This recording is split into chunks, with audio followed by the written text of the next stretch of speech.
O silêncio que habita entre as lápides de um cemitério não é um silêncio comum.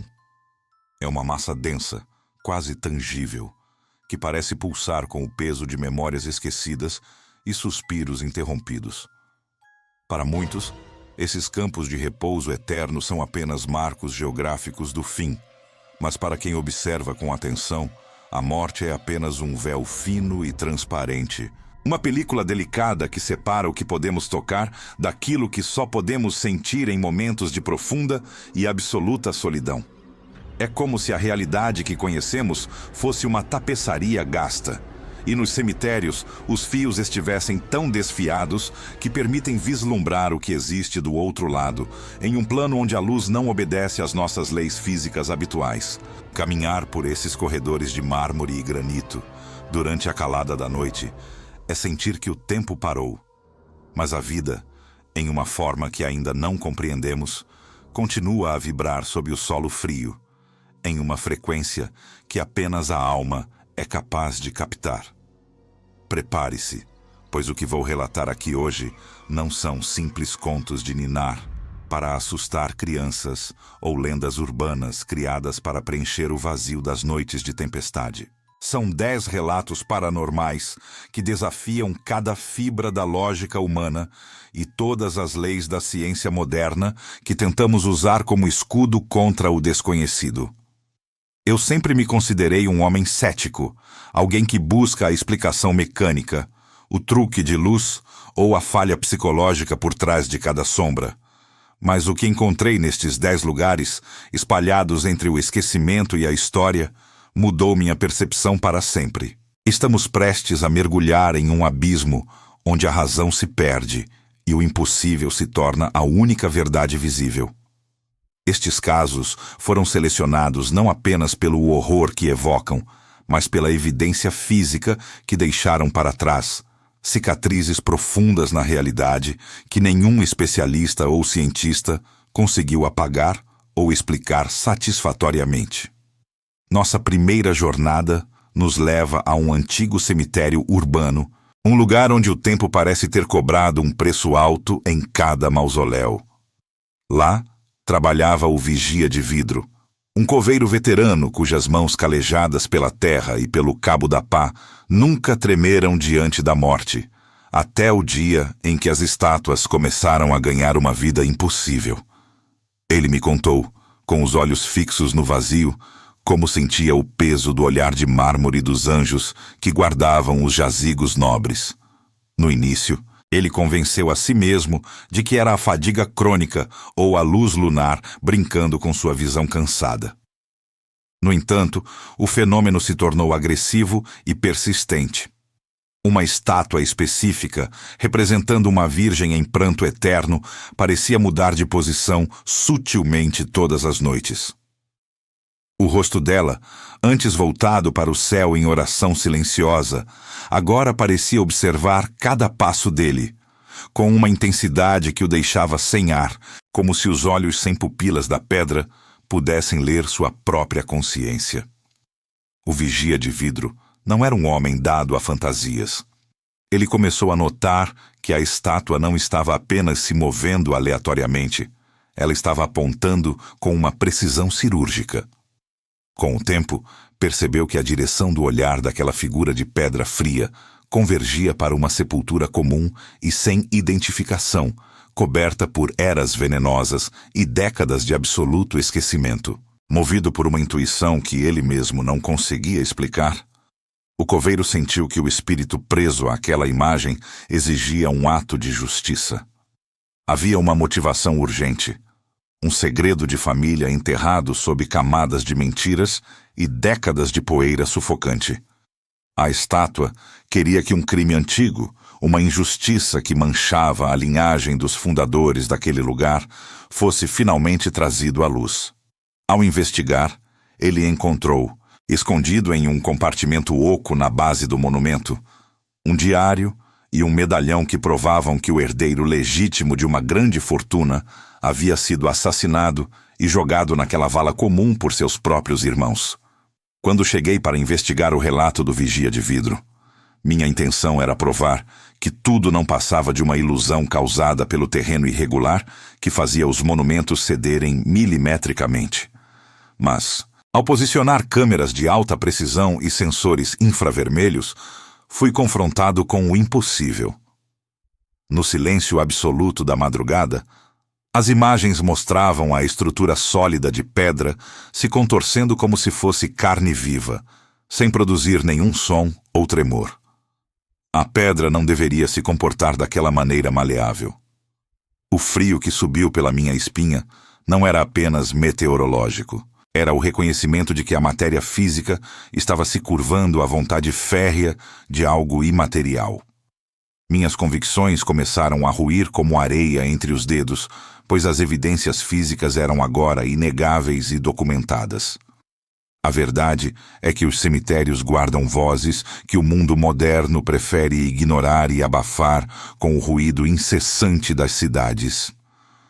Antes de continuarmos com os próximos casos que desafiam o entendimento humano, inscreva-se no canal e conte nos comentários de onde você está assistindo este relato, para que possamos mapear o alcance dessas sombras. O que vi naquele cemitério foi apenas o começo de uma descida lenta em direção ao desconhecido. Um convite forçado para olhar o que está escondido sob a superfície da existência cotidiana. Cada passo dado nesses caminhos sombrios revela uma nova camada de mistério, e o que ouvi a seguir me deixou paralisado, questionando minha própria sanidade e a linha tênue que separa o sopro de vida do silêncio eterno do túmulo.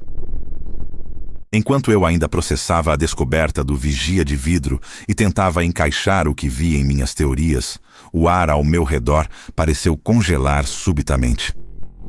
Um som cortou o silêncio da noite. Algo que não deveria existir naquele lugar sagrado. Vindo de trás de uma imponente tumba de mármore negro, cujas portas de ferro maciço estavam lacradas por correntes enferrujadas há exatamente 100 anos, emergiu um ruído lancinante. Era o choro nítido, cristalino e desesperado de uma criança pequena. Não era um eco ou o vento soprando entre as lápides. Era um lamento abafado vindo de dentro de um sarcófago, onde nenhum ser humano poderia ter sobrevivido por mais de alguns minutos, muito menos por um século inteiro. O som arranhava as paredes espessas de pedra de dentro para fora, como se pequenas mãos estivessem tentando desesperadamente encontrar uma saída daquela escuridão. O eco daquele lamento infantil, vindo de uma tumba lacrada há um século, ainda reverberava em minha mente quando me vi atravessando estradas poeirentas em direção ao interior, onde o tempo parece se arrastar com a mesma lentidão das sombras ao entardecer. Afastar-me daquele primeiro cemitério não foi suficiente para silenciar as perguntas que martelavam minha sanidade. O ceticismo, que antes era minha armadura mais resistente, agora apresentava rachaduras profundas por onde o medo começava a vazar. Eu precisava de respostas, mas a estrada me levou a um pequeno cemitério rural, um lugar cercado por cercas de arame farpado e esquecimento, onde conheci a lenda e a terrível realidade da noiva do caminho. Diferente das histórias que ouvimos em fogueiras, esta não era uma aparição aleatória. A noiva do caminho era uma jovem que, segundo os registros paroquiais da década de 40, foi deixada no altar pelo homem que jurou amá-la. Ele, um herdeiro de terras ricas, preferiu a conveniência de um casamento arranjado à promessa que fizera a moça de origem humilde. No dia em que deveria ser o mais feliz de sua vida, ela caminhou com seu vestido branco até os portões daquele cemitério, e ali entregou sua alma à tristeza absoluta. O que torna este relato paranormal tão perturbador não é apenas a visão de uma mulher em trajes nupciais vagando entre os túmulos, mas o rastro de tragédias que ela deixa para trás. Os moradores locais descrevem o cheiro insuportável de flores apodrecidas que surge momentos antes de sua aparição. Ela não busca apenas o noivo que a traiu. Ela busca reparação contra cada descendente daquela linhagem manchada pela mentira. Em minhas investigações, descobri que 3 membros da família do traidor morreram de forma inexplicável em datas que coincidiam com o aniversário do casamento fracassado. A dor da traição é um combustível potente para o plano espiritual, mantendo aquela alma presa ao solo frio, impedindo que o tecido do vestido branco jamais se torne poeira. Testemunhas afirmam que seus olhos não são vazios, mas carregados de um brilho amarelado de puro ódio, e que sua voz, quando ouvida, não é um sussurro, mas um grito que exige a devolução da vida que lhe foi roubada. O cemitério rural funciona como um ímã para sua angústia, e ali, sob o luar, a realidade parece se dobrar para acomodar seu sofrimento eterno. Ainda processando a intensidade daquele encontro, minha jornada me levou a um encontro com um veterano de guerra, um homem cujo olhar carregava o peso de batalhas que nenhum livro de história poderia descrever totalmente. Ele visitava regularmente um cemitério de veteranos, mas seu interesse não estava nos heróis condecorados, e sim em uma sepultura simples, marcada apenas como o soldado sem nome. O que começou como um gesto de respeito por um companheiro de armas desconhecido, transformou-se em um pesadelo psicológico e físico. O veterano começou a receber ordens militares em seus sonhos, vozes de comando que soavam como se estivessem sendo gritadas diretamente em seu ouvido por um superior invisível. As ordens eram precisas, estratégicas e carregadas de uma urgência mortal. Com o passar das semanas, a tensão emocional começou a se materializar. Durante suas visitas ao túmulo, o veterano relatou que a temperatura ao redor daquela lápide específica caía drasticamente, a ponto de sua respiração formar nuvens de gelo no ar quente do verão. O soldado sem nome começou a se manifestar não como um fantasma etéreo, mas como uma presença densa, uma silhueta de uniforme antigo que parecia absorver a luz ao seu redor. O veterano sentia a pressão de uma mão invisível em seu ombro, forçando-o a se posicionar em sentido de marcha. A entidade exigia o que chamava de rendição, um termo que o ex-militar não conseguia compreender, mas que sentia vibrar em seus ossos. O ar ficava saturado com o cheiro de pólvora e terra queimada sempre que ele se aproximava do jazigo. A sanidade do homem estava se esvaindo enquanto ele tentava conciliar o mundo real com a disciplina rígida imposta pelo espírito do soldado. A tensão atingiu seu ápice em uma tarde cinzenta de outono, quando o veterano sentiu que precisava cavar. Ele não sabia o porquê, apenas que a ordem fora dada com uma autoridade que ele não podia desobedecer. Com as mãos nuas, ele começou a remover a terra ao lado da lápide, uma compulsão que ignorava a dor e o cansaço. O que ele encontrou sob a camada superficial de solo não foi apenas restos mortais ou recordações de guerra. Escondido dentro de um caixão antigo, que já começava a ceder sob o peso das décadas, havia um pequeno objeto que paralisou seu coração. Era uma fotografia sua, nítida e envelhecida, descansando sobre o peito de um esqueleto que vestia o mesmo uniforme que ele usara anos atrás. O pânico o invadiu ao perceber que a data no verso da foto era anterior ao seu próprio nascimento. O choque de encontrar o próprio rosto em uma fotografia guardada por um cadáver me manteve acordado por noites a fio, mas o mistério não me permitiu parar.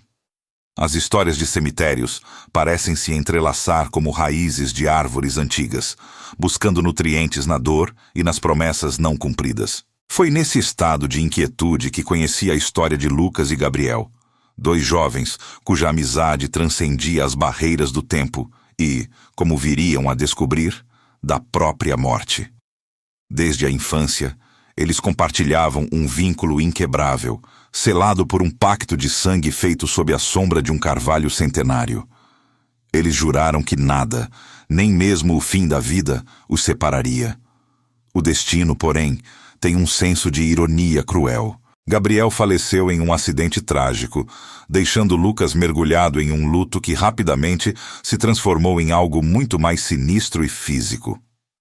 Nas semanas que se seguiram ao funeral, Lucas começou a sentir uma força invisível que o puxava. Não era apenas um desejo emocional de visitar o túmulo do amigo, mas uma necessidade biológica, quase como se o sangue que eles compartilharam no pacto estivesse sendo atraído por um ímã enterrado sob 7 palmos de terra.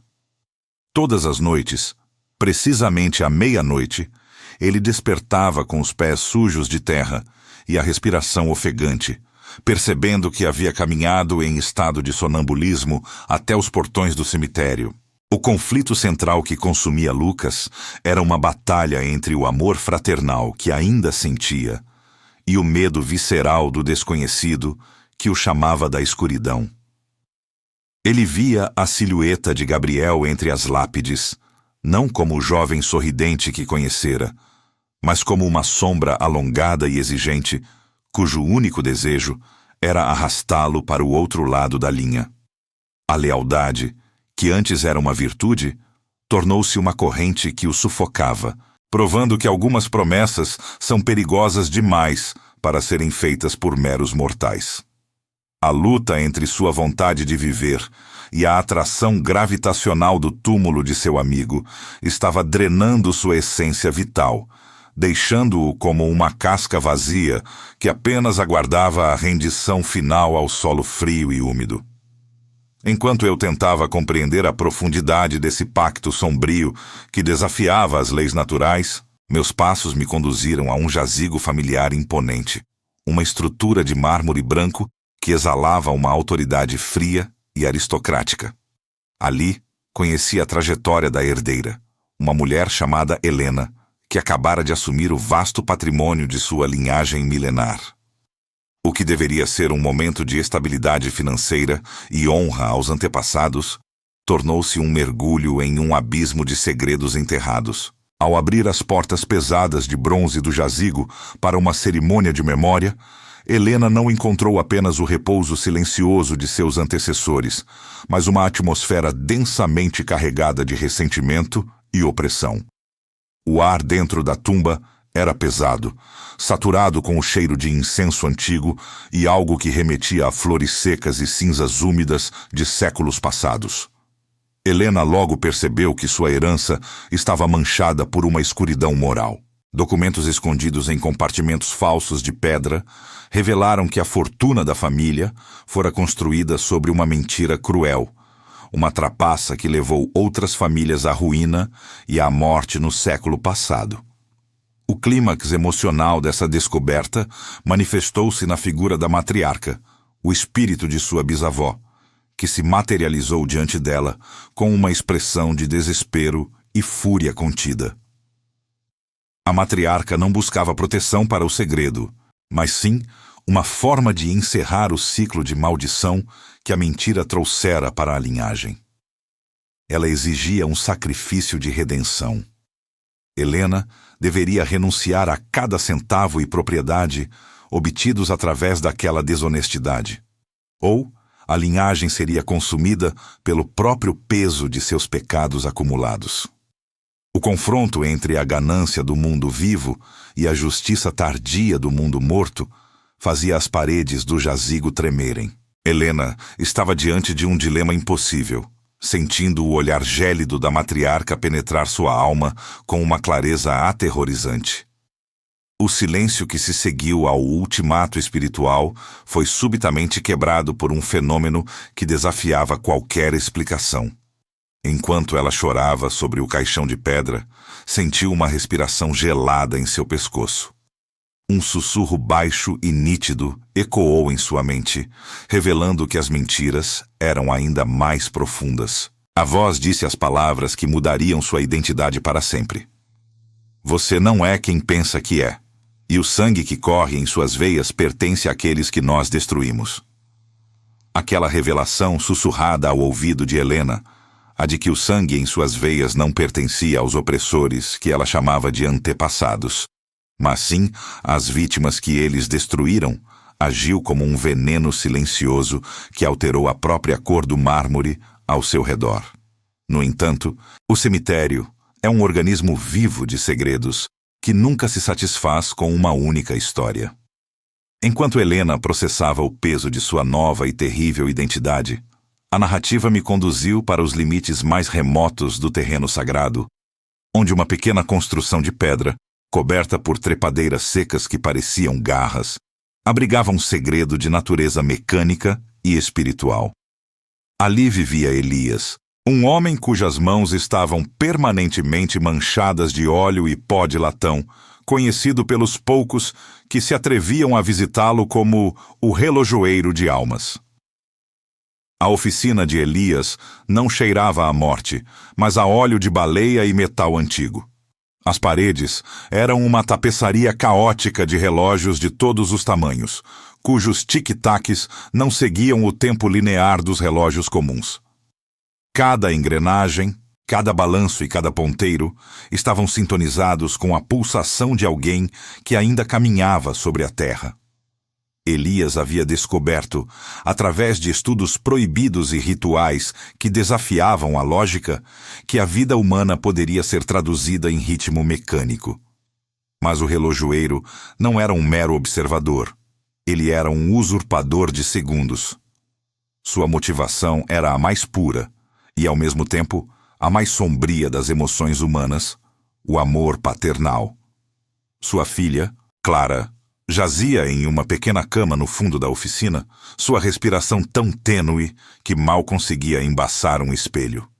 Para manter Clara viva, Elias precisava de tempo, um recurso que ela não possuía mais. Ele observava os visitantes do cemitério através de uma fresta na janela, escolhendo cuidadosamente aqueles cujas almas já estavam manchadas pelo pecado. Quando um ladrão de túmulos ou um homem movido pelo ódio passava por sua oficina, Elias manipulava os mecanismos centrais, drenando os anos restantes desses pecadores e transferindo-os para o relógio dourado que batia em uníssono com o coração de sua filha. Era uma troca de vidas nobre em sua intenção, mas macabra em sua execução, transformando o relojoeiro em um juiz silencioso que decidia quem merecia continuar respirando. O som incessante daquela oficina era o som de destinos sendo roubados, uma sinfonia fúnebre, onde cada batida representava uma escolha moral que condenava Elias tanto quanto salvava sua criança. No entanto, o peso de tantas vidas roubadas começou a cobrar seu preço na atmosfera do local. Ao sair da oficina de Elias, o ar parecia mais denso, como se o arrependimento dos que perderam seu tempo estivesse se materializando em neblina. Foi nesse cenário de melancolia profunda que encontrei a história do perdão negado. Em um setor do cemitério, onde as lápides eram tão antigas que os nomes haviam sido apagados pelo vento, um espírito vagava em um ciclo interminável de súplica. Ele era uma silhueta de luz pálida, uma presença que não causava terror, mas uma tristeza avassaladora que fazia as flores murcharem ao seu toque. O espírito buscava desesperadamente por uma oração, por uma única palavra de perdão que pudesse libertá-lo daquele plano intermediário. Mas suas palavras eram inaudíveis para os adultos, cujos corações estavam bloqueados pelas preocupações do mundo material. A única pessoa capaz de romper essa barreira era uma criança inocente, um menino que frequentemente brincava perto daqueles túmulos esquecidos enquanto seus pais cuidavam de outras sepulturas. O menino começou a agir de forma estranha. Seus olhos, antes brilhantes, tornaram-se opacos e distantes. Ele não mais corria ou ria. Em vez disso, sentava-se imóvel por horas diante do vazio, mantendo conversas sussurradas que ninguém mais conseguia compreender. A tristeza do morto começou a vazar para a alma da criança, como se o espírito, em sua ânsia por ser ouvido, estivesse drenando a vitalidade do pequeno para conseguir uma voz. O menino passou a imitar os trejeitos de um homem velho e amargurado, falando sobre dívidas não pagas e traições cometidas em uma época que ele jamais poderia ter conhecido por conta própria.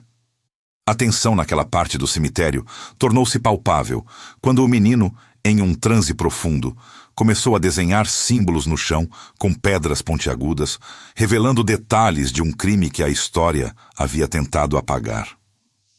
A possessão pela tristeza era tão completa que a criança chorava lágrimas que não eram suas, implorando por uma misericórdia que o mundo lhe negara por um século. Os pais, desesperados, viam seu filho se transformar em um receptáculo de dor ancestral, sem entender que a chave para a libertação daquela alma estava muito mais próxima do que eles imaginavam. O ar ao redor da criança parecia vibrar com a urgência de uma verdade que precisava ser dita. O clímax desse tormento espiritual atingiu um ponto de não retorno, quando o menino, apontando para o horizonte com um dedo trêmulo, sussurrou uma revelação que paralisou o meu próprio sangue. O espírito não estava apenas em busca de uma oração qualquer. Ele buscava justiça contra aquele que o enviara precocemente para a terra fria. A voz da criança, subitamente grave e carregada de uma autoridade sobrenatural, revelou que o assassino não era uma sombra do passado distante, mas alguém que ainda caminhava, que ainda respirava e que, possivelmente, estava ouvindo este relato agora mesmo, escondido sob a máscara da normalidade, enquanto o cemitério aguarda pacientemente por sua própria rendição. Enquanto o eco daquela revelação pavorosa, feita pela criança, ainda vibrava no ar denso, como se o próprio oxigênio tivesse se tornado pesado com a verdade. A minha jornada por esse labirinto de memórias e mármore me levou a um canto esquecido, onde a vegetação crescia de forma selvagem e desordenada. Era o domínio do coveiro vingativo, um homem cuja alma fora corroída por décadas de ressentimento e injustiças sofridas em silêncio. Durante anos, ele fora o espectador invisível das tragédias alheias, limpando o rastro da morte, enquanto seus superiores, homens de coração gélido e ganância insaciável, o tratavam com um desprezo que beirava a desumanidade. O que eles não sabiam é que o cemitério ensina segredos terríveis àqueles que passam tempo demais em sua companhia.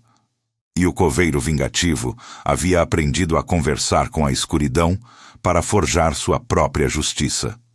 Ele começou de forma sutil, usando rituais que encontrara em diários perdidos e orações invertidas sussurradas sobre sepulturas esquecidas. Seu objetivo era usar a energia residual dos mortos para atormentar os vivos que o oprimiam. Ele coletava a terra de sepulturas recentes, misturando-a com o ódio que destilava em suas noites de insônia, e depositava pequenos amuletos de osso e latão sob os umbrais das portas de seus chefes. Ele acreditava piamente que o cemitério era sua ferramenta particular. Um exército silencioso de almas que aguardavam apenas o seu comando para se vingar. No início, parecia que sua magia negra estava funcionando. Seus opressores começaram a definhar, assolados por pesadelos constantes e uma sorte que parecia ter apodrecido da noite para o dia. O coveiro sentia um prazer doentio ao ver o medo crescendo nos olhos daqueles que antes o ignoravam completamente. No entanto, as leis que regem o mundo espiritual não se dobram à vontade de um mortal movido apenas pelo rancor. Os mortos não aceitam ser usados como marionetes em disputas de ego humano. A atmosfera ao redor do coveiro vingativo começou a mudar de forma drástica e assustadora. O ar, antes apenas frio, agora carregava um odor persistente de decomposição que nenhuma brisa conseguia afastar. As ferramentas que ele usava para profanar o descanso eterno começaram a vibrar em suas mãos, como se tivessem vida própria e estivessem famintas por algo mais do que apenas terra. Ele percebeu, tarde demais, que ao convocar as sombras para sua vingança, ele havia aberto uma porta que não possuía trinco pelo lado de dentro. O mestre das sombras estava prestes a se tornar o escravo de sua própria criação macabra e incontrolável. O desenvolvimento emocional desse homem foi uma queda livre para o abismo do desespero absoluto. O arrependimento, pesado como uma laje de granito bruto, começou a esmagar seu peito sempre que ele fechava os olhos para tentar descansar. Ele via os espíritos que tentara escravizar, agora livres de seu controle frágil, observando-o de cada canto escuro, com olhos que brilhavam com uma inteligência antiga, fria e vingativa. O medo paralisante de ser arrastado para dentro da terra que ele mesmo preparara com tanto ódio tornou-se sua única e terrível realidade. As lápides ao seu redor começaram a tremer, não por um sismo natural, mas por uma força subterrânea que parecia querer expulsá-lo violentamente do mundo dos vivos. O som do mármore rachando era como o grito de 1000 gargantas secas exigindo retribuição imediata. O conflito atingiu seu ápice em uma noite de tempestade seca, onde o vento uivava entre os mausoléus como um lobo ferido em busca de sangue. O coveiro vingativo tentou fugir, mas suas pernas pareciam presas por correntes invisíveis que emanavam diretamente do solo sagrado. Ele caiu de joelhos diante de uma sepultura que ele mesmo havia cavado naquela manhã, sentindo que o chão sob ele estava cedendo, transformando-se em uma boca voraz, pronta para engoli-lo vivo. Ele implorou por uma misericórdia que nunca soube oferecer a ninguém, mas o cemitério é um juiz imparcial e severo. A busca por uma redenção tardia, iniciada no momento em que a primeira pedra começou a vibrar, parecia agora um esforço inútil diante da magnitude colossal da força que ele despertara. A terra borbulhava diante de seus olhos arregalados, e o cheiro de ozônio misturava-se ao aroma acre da morte antiga que subia das profundezas. Foi então que, com um estalo seco que pareceu cortar a própria alma do narrador, uma mão pálida e coberta de terra úmida emergiu violentamente da superfície daquela sepultura entreaberta. Não era a mão de um cadáver comum, mas um membro que emanava uma autoridade sombria e absoluta, agarrando o ar com uma urgência aterradora. O coveiro recuou, seu coração batendo contra as costelas como um pássaro enjaulado, mas seus olhos ficaram fixos em um detalhe que desafiava qualquer resquício de sanidade. No dedo daquela mão que buscava a superfície, brilhava intensamente um anel de ouro com o brasão de uma linhagem que ele conhecia intimamente, uma joia que nunca deveria estar ali, carregando consigo a promessa de uma revelação que mudaria tudo. O brilho daquele anel de ouro, gravado com o brasão de uma linhagem que eu conhecia apenas por sussurros e documentos amarelados, parecia queimar a própria escuridão ao redor da cova aberta. O coveiro vingativo, antes o senhor absoluto de seus pequenos rituais de ódio, agora não passava de uma sombra trêmula e patética diante daquela mão que emergia da terra úmida. Mas o cemitério, em sua sabedoria milenar e muitas vezes cruel, não permitiu que eu permanecesse estagnado naquele horror individual e paralisante. Meus passos, movidos por uma força que quase desafiava minha própria vontade consciente, foram guiados para longe daquele local de acerto de contas, sendo conduzidos em direção ao setor mais antigo e melancólico do Campo Santo, o Jardim das Crianças. Ali, o mármore branco tentava, em vão, suavizar a crueza da perda precoce. No centro de um canteiro circular, cercado por pesadas grades de ferro fundido, repousavam as estátuas que todos conheciam como os Gêmeos de Mármore. Eram esculturas de um realismo perturbador, retratando um menino e uma menina cujas expressões de serenidade contrastavam com a lenda trágica que envolvia seus restos mortais. Diziam os registros que eles haviam partido no mesmo dia funesto, vítimas de uma febre impiedosa e devastadora. No entanto, por causa de uma disputa rancorosa entre as famílias, foram enterrados em lados opostos daquele jardim, separados por uma distância que, para crianças que nunca se largavam, representava um abismo emocional insuportável e injusto. O que os vigias noturnos relatavam desafiava todas as leis conhecidas da física. Toda manhã, as estátuas pareciam estar em posições diferentes das que ocupavam ao pôr do sol do dia anterior. No início, pensou-se em vandalismo, mas as pesadas bases de mármore não mostravam sinais de arrasto na terra fofa. Era como se as pedras ganhassem uma fluidez espectral durante a noite. Eu mesmo, ao observar aquelas figuras sob a luz pálida e gélida da lua, senti um arrepio.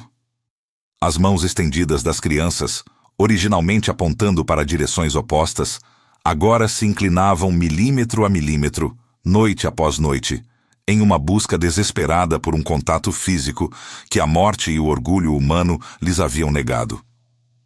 A investigação revelou que o desejo daqueles espíritos era tão potente que moldava a matéria física ao seu redor. Eles não moviam apenas objetos inanimados. Eles tentavam rasgar o véu que os separava, transformando o mármore frio em um condutor de seu amor fraternal inquebrável. A cada manhã, o zelador encontrava as estátuas mais próximas, as pontas dos dedos de pedra quase se roçando, apenas para que uma força invisível as repelisse de volta aos seus lugares originais assim que o primeiro raio de sol tocava o cemitério. Era um ciclo de sofrimento repetido em loop que me fez questionar a solidez da realidade. Enquanto eu refletia sobre a dor dos gêmeos, percebi que o layout do cemitério estava se transformando diante de mim. Os caminhos que eu julgava conhecer pareciam se dobrar em ângulos impossíveis. Foi então que a figura do arquiteto do abismo tomou forma em minha mente, não apenas como um nome em bronze, mas como uma presença sufocante. Ele fora o homem encarregado de projetar este lugar, um gênio sombrio da geometria sagrada que acreditava que um cemitério não deveria ser apenas um depósito de corpos, mas um mapa complexo destinado a guiar ou aprisionar a alma em sua transição. O arquiteto, em sua busca obsessiva pela perfeição, acabou preso no próprio labirinto que ele mesmo criou. Ele não projetou apenas tumbas, ele projetou a confusão e o esquecimento. Diziam que passara seus últimos dias caminhando por estas trilhas, murmurando sobre equações que poderiam abrir as portas do outro mundo, até que o solo o reivindicou, tornando-o parte da arquitetura invisível. Eu me vi perdido na narrativa, sentindo que cada palavra me afastava da saída e me enterrava mais profundamente no design sombrio do arquiteto. Questionei minha sanidade, perguntando-me se eu era o narrador ou apenas mais uma peça no tabuleiro do arquiteto. O cemitério deixara de ser um local geográfico para se tornar um estado mental, uma armadilha onde o tempo e o espaço perdiam o significado. Minha respiração tornou-se curta, e o som dos meus passos ecoava como se centenas de pessoas caminhassem ao meu lado, presentes na estrutura opressora desse labirinto sem fim. O clímax atingiu seu ponto de ebulição quando parei diante de um mausoléu que não constava nos mapas. A porta de pedra exibia o símbolo de um compasso e um esquadro entrelaçados com ossos humanos. Sem aviso, uma placa de mármore no chão deslizou com um rangido metálico que pareceu rasgar o silêncio. Uma abertura negra revelou-se, e dela emanava um ar gelado saturado de poeira milenar. Uma escadaria de pedra, desafiando a lógica, mergulhava nas profundezas da terra, convidando-me a descer para o coração do abismo onde o arquiteto me esperava. A escadaria de pedra parecia não ter fim, cada degrau sugando um pouco mais da luz que eu ainda carregava na alma, enquanto o ar se tornava denso, com o cheiro de terra úmida e o peso de séculos de silêncio. Meus pés finalmente tocaram o chão gelado de uma câmara circular, onde a arquitetura desafiava as leis da física, com arcos que se perdiam em sombras impossíveis. Ali, no centro de uma rotunda iluminada por uma luminescência azulada, que emanava das próprias paredes, estava o arquiteto do abismo. Ele não era a entidade monstruosa que minha mente febril projetara, mas um homem de semblante cansado, curvado sobre uma mesa de pedra coberta de pergaminhos, que pareciam pulsar como se tivessem veias. Seus olhos, profundos como abismos, encontraram os meus, e eu senti que cada segredo que eu já tentara esconder fora subitamente desenterrado. Este lugar não é um simples depósito de ossos, ele disse. E sua voz não era um som, mas uma vibração que ressoava dentro do meu crânio. O arquiteto explicou que o cemitério que ele projetara era, na verdade, um espelho vasto e complexo da alma dos vivos. Um labirinto onde cada caminho representava uma escolha e cada tumba era um monumento a um assunto inacabado. Enquanto ele falava, as paredes da câmara tornaram-se fluidas como água, permitindo-me testemunhar a resolução final dos arcos que eu acompanhara com pavor. Vi a noiva do caminho, cujo ódio antes incendiava a escuridão do cemitério rural. Diante da verdade absoluta daquele lugar, ela percebeu que a traição que a consumia era apenas uma sombra projetada por sua própria incapacidade de se perdoar por ter amado demais. O fogo em seus olhos espectrais se apagou, transformando-se em uma luz suave, enquanto ela, finalmente, se desvanecia no éter, deixando para trás o desejo de vingança contra os descendentes do traidor. Logo ao lado, o soldado sem nome, o veterano que passara décadas em uma vigília fantasmagórica, bateu uma última continência solene para o arquiteto. A guerra que ele lutava em sua mente finalmente chegara ao fim. O comando de descansar ecoou pelas galerias subterrâneas, e o soldado se dissolveu em uma névoa pacífica, encontrando a rendição que a vida lhe negara. Vi também a herdeira, que agora caminhava entre os jazigos de sua família, sem o medo que antes a paralisava. Ao aceitar que sua linhagem era construída sobre mentiras, ela quebrou o ciclo de dor da matriarca e reivindicou sua própria identidade, transformando o peso do passado em uma sabedoria que a guiaria de volta à luz. A redenção, percebi naquele instante, não era sobre apagar o que aconteceu, mas sobre como enfrentar o medo da morte nos ajuda a valorizar a vida. O arquiteto levantou-se e, com um gesto largo, revelou uma visão coletiva de todos os espíritos que eu encontrara. O relojoeiro de almas abraçando sua filha em um plano de pura luz, o vigia de vidro sorrindo ao ver o segredo de família finalmente resolvido, e os gêmeos de mármore, cujas estátuas não precisavam mais se mover, pois suas almas estavam agora eternamente entrelaçadas em um campo de paz.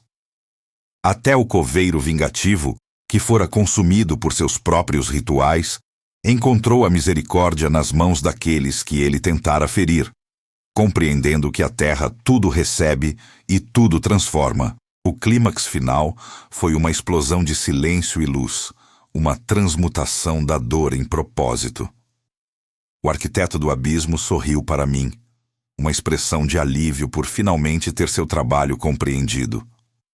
O cemitério começou a vibrar em uma frequência de harmonia absoluta, e eu senti que o labirinto mental em que eu me perdera estava se desfazendo, dando lugar a uma clareza cristalina. A escadaria por onde desci começou a brilhar, convidando-me a retornar à superfície. Mas eu não era mais o mesmo homem cético que entrara por aqueles portões de ferro. Ao emergir para o mundo exterior, o sol estava nascendo, banhando as lápides com um tom dourado que as fazia parecer joias cravadas na terra. A reflexão final que restou em meu peito foi a de que a realidade é muito mais estranha, dramática e maravilhosa do que ousamos imaginar sob a luz do dia. Os mortos não estão ali para nos assustar, mas para nos lembrar de que cada fôlego é um milagre. O cemitério, antes um lugar de sombras, agora era para mim um santuário de lições aprendidas, e enquanto eu me afastava, sabia que a paz que aqueles espíritos encontraram era a mesma paz que eu agora carregava comigo, pronto para finalmente viver.